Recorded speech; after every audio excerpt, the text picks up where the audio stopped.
अपने पुरखों की इस जमीन के लिए भोजपुरी में बोली कि हिंदी में? भोजपुरी में बोली कि हिंदी में? तो एक बार अपना माई बाप और पुरखों के इस जमीन के लिए सब लोग बोलेगा, मैं बोलूंगा जय बिहार, आपको बोलना है जय जय बिहार, जय बिहार। अतने दम बा एक माँ क्या में यार नेता सब इतना खून चूस ले बड़ा सन कि मुंह में आवाजों नहीं खे बचा। अरे भाई पूरी ताकत से बोलिए जय बिहार, जय बिहार। तो हमरे नाम है प्रशांत किशोर, जानत नहीं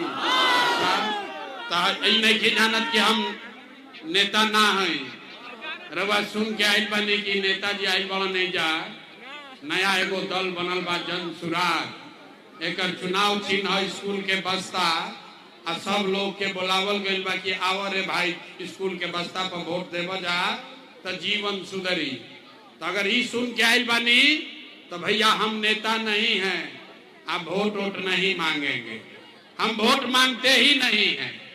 वोट काहे ना मांगी?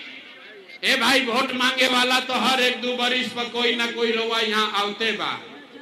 जे आइली है कहलस कि हमरा के वोट दे दो, हम आइब न तो सब कामे तहार हो जाए। ये सुन सुन के जीवन भर से रउआ वोट देले जाता नहीं। पहले 30, 35, 40 बरिस तक हमनी के कांग्रेस के राज बनैनी जा, फिर 15 बरस गरीब के बेटा लालू जी राजा बन गईलन। अभी 20 बरिस से नीतीश बाबू कुर्सी पर बैठल बड़न। दिल्ली में आपने हमने मोदी जी को भी जिता कर देख लिया। आपका एक माह के लोगों का, आपके बच्चों का, आपका जीवन नहीं सुधरा। अब आई बड़ा को प्रशांत किशोर रउआ हमार बात सुनो, हमरा पर भरोसा करके हमरा के वोट दे तो एक का गारंटी बा कि जीतला के बाद हम रउआ संगे धोखा ना करो। ए भाई वोट से पहले तो सब बढ़िया बतियावेला, वोट के बाद आपका गला काटता है। इसीलिए हम वोट मांगते ही नहीं है। लेकिन अभी 15 मिनट में रउआ के वो रास्ता बताई, अगर उस रास्ते को आप समझ लीजिए तो फिर जेकरा के बुझाए ओकरा के वोट दे दी। वोट जिसको समझ में आए उसको दीजिए, लेकिन जो रास्ता अभी बताएंगे वोट वैसे दे। तो और कुछ हो चाहे ना, एक माह में बिहार में छपरा में रउआ राउर लइकन के बढ़िया पढ़ाई या रोजगार के व्यवस्था निश्चित तौर पर हो जाई। और अगर ना होए तो नेताजी के ना, मुखिया सांसद विधायक का नहीं, अपना बेटा अपना भाई प्रशांत किशोर का गला पकड़िएगा। तब 15 मिनट तक जेकरा जेकरा रास्ता सीखे के बाद आपस में कोई बात नहीं करेगा। अब कोई ताली नहीं बजेगा, कोई नारा भी नहीं लगेगा। आई बेना हाकत नहीं जा, बेनो नहीं के हाके के।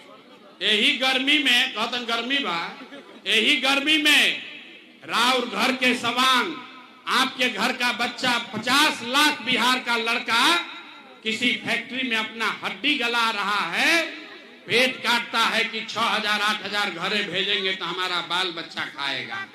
तो अगर ये गरीबी से निकले के बाद तो 15 मिनट गर्मी बर्दाश्त कीजिए। कोई आपस में बात नहीं करेगा, बिना नहीं हाँकना है। अब भाषण हो गई खत्म, अब गरीबी से निकले के रास्ता के पढ़ाई हो गई शुरू। 3 गो सवाल पूछल जाई, सब आदमी को एक एक करके हाथ उठाकर सवाल का जवाब देना है। खाली हाँ या ना बोले के बाद अभी 15 मिनट में रहुआ अपना आंख के सामने दिखी कि बिहार में गरीबी का, बदहाली का कारण क्या है और इससे निकलने का रास्ता, उपाय क्या है। और जवाब देते समय सबको हाथ उठाकर बोलना है। हाथ काहे उठावे के बाद? हाथवे में सब दम बारे भाई। यही हाथ से जेकरा के बटन रउआ दबा दे वही राजा बनेगा।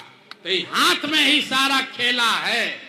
तो सब आदमी जो जवाब देगा वो हाथ उठाकर बोलेगा हाँ चाहे ना।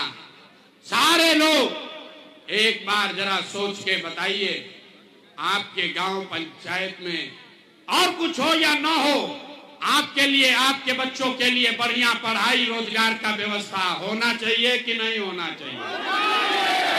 उठावे के बाद हाथ उठाकर बोलना है, होना चाहिए कि नहीं होना चाहिए? होना चाहिए।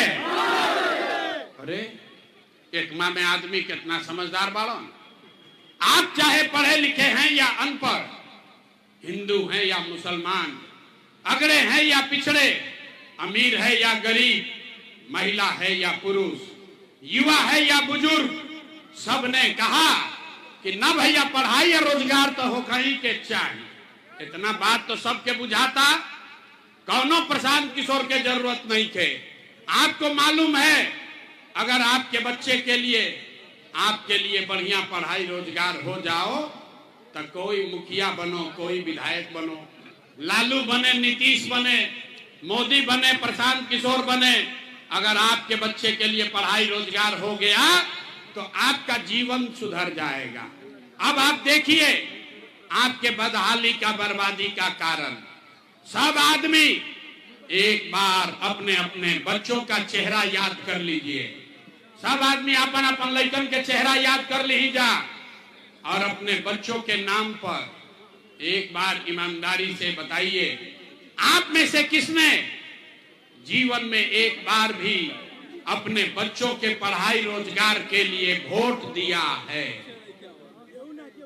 देखिए कैसे बुझाता कि बिजली के करंट मर ले बा। चुप, कितना जोर से बोलनी। हाँ ए भैया, पढ़ाई या रोजगार होना चाहिए। अभी माइक दे दी ही, आधा आधा घंटा आदमी भाषण दी हन, कोई मुखिया के गरियाई, कोई लालू के, कोई नीतीश के, कोई मोदी के।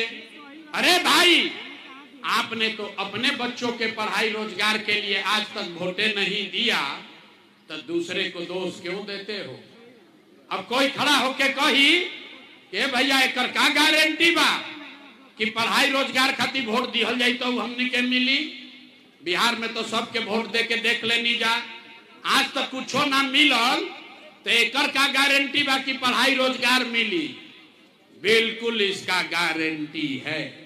हमसे लिख कर लीजिए, वोट जिसको देना है दे दीजिए, हमसे लिख कर लीजिए, आपके बच्चे को पढ़ाई रोजगार मिलेगा ही मिलेगा।